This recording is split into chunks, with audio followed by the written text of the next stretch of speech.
Matongoretio ni mubunge wa Thika tauni Alice Ng'ang'a. Abunge aya maugite matingihota gutungatira muingi mari mwena wa mung'ethaniro na ati mena uma mibango yothe iria thirikari yarire ni gukinyanira gugikinyiria mwaka wa 2027. When you are defending something, because opposition anaamuka asubuhi, it is easier to say anything. You are not accountable to anybody. But when you are inside, you have to be accountable for what you are doing, because somebody is outside waiting there. Ukosee ndio akukosoe. Si ni ukweli? So it cannot be easy. Lakini nataka kumwahidi hivi, by the time tunagonga 2027, hiyo SHA itakuwa nywe, na hiyo ni kumuhaidi. That one is a promise, I'm telling you. Itakuwa hivi.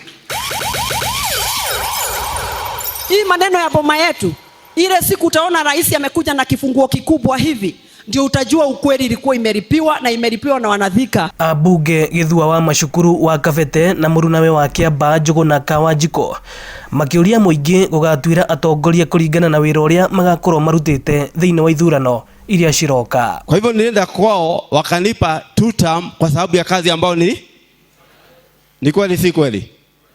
Walinipa kazi kwa sababu walinipa 2 term kwa sababu ya kazi ambayo Kwa hivyo mtu akifanya kazi vizuri anapewa? Kwani hamtaki kuniambia ukweli? Kwa hivyo mtu akifanya kazi vizuri anapewa?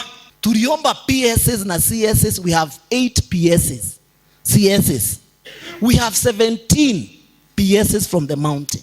Tutaenda kuambia watu, it's only good to be fair to someone. Maugite o hindi ya kigomano na gikundi kia ahunjia Thika, mubunge wa bunge ya gitaru kia East Africa Yala Maina Karovia akiuria thirikari ya Tanzania kuhingura mihaka kuri ahuri othe a biashara na kwaga guthutukania a Kenya. Na tunataka kuambia nchi ya Tanzania na marafiki zetu, tafadhalini, sisi tunataka kukua mbele. The reason as to why we sit in positions of leadership is so that we can improve the livelihood of our people. It is not because of ego. It is not because of showing how mighty you are. We are there to serve our people, and we are there to serve the East Africans. Ino ni ceceni ya Inooro TV Thika, na niĩ njĩtagwo Moses Ngige.